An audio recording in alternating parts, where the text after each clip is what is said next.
kami dari kelompok 7 mata kuliah Ulumul Hadis mendapatkan tugas untuk menjelaskan mengenai metode penerimaan dan penyampaian hadis.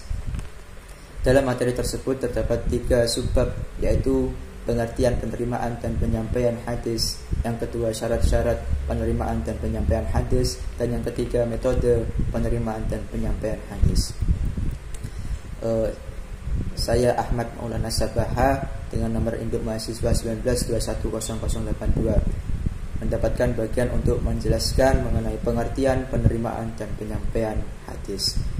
Nah, penerimaan ini berasal dari bahasa Arab, yaitu tahammul, yang merupakan masdar dari fi'il tahammala, yang berarti menanggung, membawa, dan atau bisa diterjemahkan dengan menerima. Secara keseluruhan menurut bahasa tahammul al-hadis adalah menerima hadis atau menanggung hadis. Sedangkan tahammul hadis menurut para ulama ahli hadis adalah talaqil hadis wa akhadahu 'ani syuyukhi. Tahammul artinya menerima hadis dan mengambilnya dari para syekh atau guru. Sedangkan pengertian penyampaian ini berasal dari bahasa Arab, yaitu al-ada adalah masdar dari ada, yakti adaan, adalah memiliki makna menyampaikan. Nah, secara bahasa ada al-hadis ini adalah menyampaikan hadis. Sedangkan ada al-hadis menurut istilah adalah meriwayatkan hadis dan memberikannya kepada para murid. Ada al-hadis juga bisa diartikan sebagai proses mereportasekan atau melaporkan hadis setelah ia menerimanya dari seorang guru. Karena tidak semua orang bisa menyampaikan hadis kepada orang lain, dalam hal ini mayoritas ulama hadis memiliki kesamaan pandangan dalam memberikan syarat dan kriteria bagi pewaris hadis atau penerima hadis, yang nantinya akan dijelaskan oleh presentator berikutnya di subbab materi yang berikutnya. Nah, dalam ulumul hadis ini penerimaan dan penyampaian hadis menggunakan istilah lain, yaitu dengan istilah al-tahammul dan al-ada. Al-tahammul adalah menerima dan mendengar suatu periwayatan hadis dari seorang guru dengan menggunakan beberapa metode tertentu. Sedangkan yang dimaksud dengan al-ada adalah menyampaikan atau meriwayatkan suatu hadis kepada orang lain dengan cara-cara tertentu. Nah, sekian penjelasan mengenai penerimaan dan penyampaian al-hadis. Untuk subbab berikutnya mengenai syarat-syarat dan metode-metode penerimaan dan penyampaian hadis akan dibawakan oleh presentator berikutnya. Sekian dan terima kasih. Bismillahirrahmanirrahim. Nama saya Nisfiyata Syailahi, nomor induk mahasiswa 19210092. Selanjutnya adalah syarat-syarat penerima dan penyampaian hadis. Di sini syarat-syarat penerima atau yang diistilahkan dengan al-tahmul dan menyampaikan yang diistilahkan dengan al-ada. Tidak semua orang dapat menyampaikan maupun menerima hadis terhadap orang lain. Dalam hal ini ulama hadis, baik ulama hadis maupun ulama fikih, ini memberikan pandangan yang sama dalam memberikan syarat atau kriteria dalam menyampaikan hadis, menyampaikan maupun menerima hadis. Di sini saya akan memberikan beberapa syarat bagi periwayatan hadis, yaitu yang pertama ada Islam. Pada waktu meriwayatkan suatu hadis, maka seorang perawi harus beragama Islam atau Muslim sama saja. Dan karena menurut ijma ini periwayatan kafir tidak sah berdasarkan firman Allah Quran surah Al-Hujurat. Kemudian yang kedua itu ada baligh, adalah perawinya yang cukup usia ketika meriwayatkan hadis walaupun yang menerimanya ini belum baligh. Yang kemudian yang ketiga ini ada adil. Yang dimaksud dengan adil ini suatu sifat yang melekat pada jiwa seseorang yang menyebabkan orang yang mempunyai sifat tersebut tetap takwa, menjaga diri, menjaga kepribadian dan percaya diri sendiri dengan kebenarannya, menjauhkan diri dari dosa besar dan dosa kecil, dan menjaga diri dari hal-hal yang mubah. Intinya ia selalu menjaga kepribadiannya. Kemudian yang keempat ini ada dobit. Dobit ialah terikat kembali perawi saat menerima dan pemahaman suatu hadis. Artinya dhabit ini orang yang menerima maupun menyampaikan hadis, ia dengar dan hafal sejak menerima hingga menyampaikannya. Jalannya mengetahui kedobitan perawi dengan jalan iktibar terhadap berita-beritanya dengan berita-berita yang sukot dan memberikan keyakinan. Assalamualaikum warahmatullahi wabarakatuh. Nama saya Arina Istika Fitri, NIM 19210099. Di sini saya akan menjelaskan tentang metode tata cara penerimaan dan periwayatan hadis. Metode yang pertama adalah sama milafdil syekh, yaitu kita mendengarkan langsung dari guru. Nah, metode ini banyak dilakukan oleh para muhaddisin tingkat awal yang mendapatkan hadis langsung dari Rasulullah.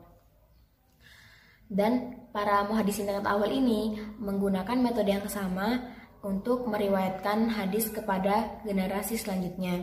Metode penerimaan dan periwayatan hadis dengan cara ini itu diperbolehkan atau hukumnya sah.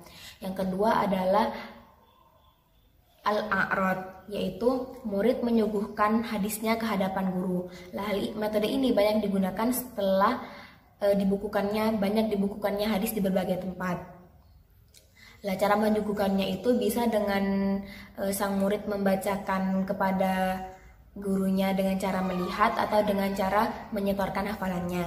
Metode ini juga dianggap sah atau diperbolehkan. Metode yang ketiga adalah metode ijazah. Metode ini yaitu pemberian izin dari sang guru kepada muridnya untuk bisa meriwayatkan hadis. Nah, di sini itu biasanya seperti saya mengijazahkan saya menjazahkan Sahih Bukhari ini kepada kamu untuk bisa meriwayatkannya, seperti itu. Metode ini juga masih dianggap sah. Metode yang keempat yaitu metode muawana, yaitu seorang guru memberikan naskah asli kepada muridnya atau salinan yang sudah dikoreksi untuk diriwayatkan.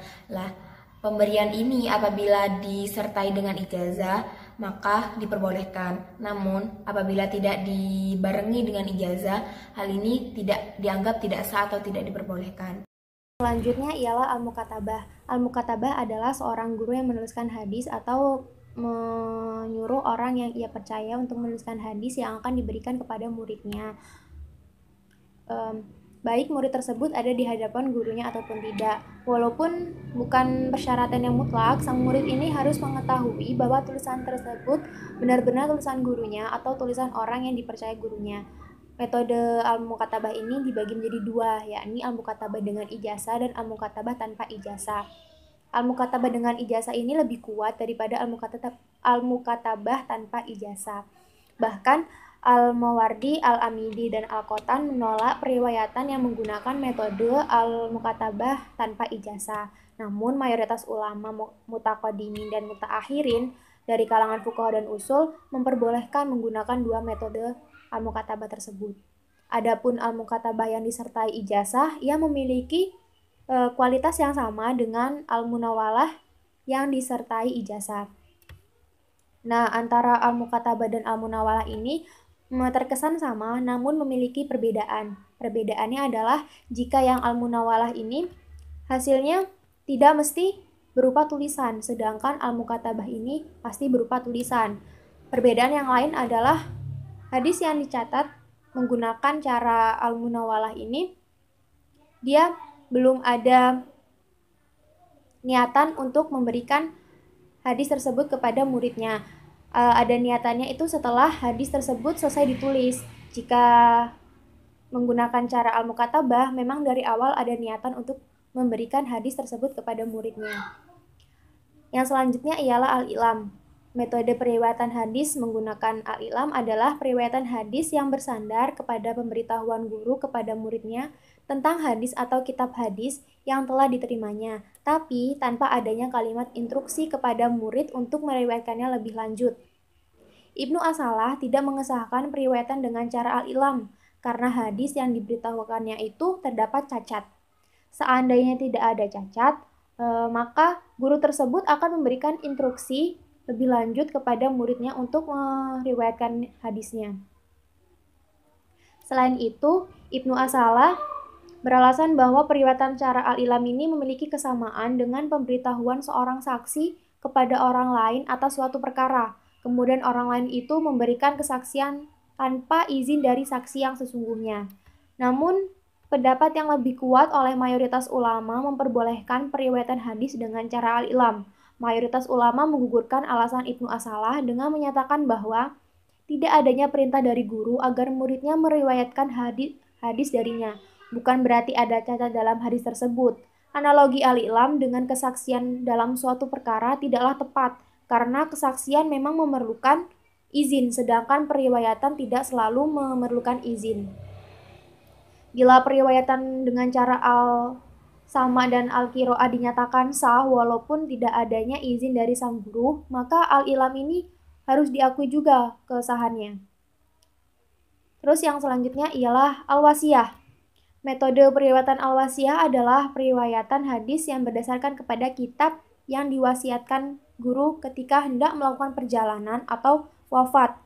Detailnya ini seorang guru mewasiatkan kitab hadisnya kepada muridnya ketika guru tersebut hendak bepergian atau meninggal dunia. Sebagian ulama salaf menyamakan dengan metode al-i'lam dan al-munawalah. Karena itu mereka memperbolehkan penggunaan metode al-wasiyah dalam meriwayatkan hadis.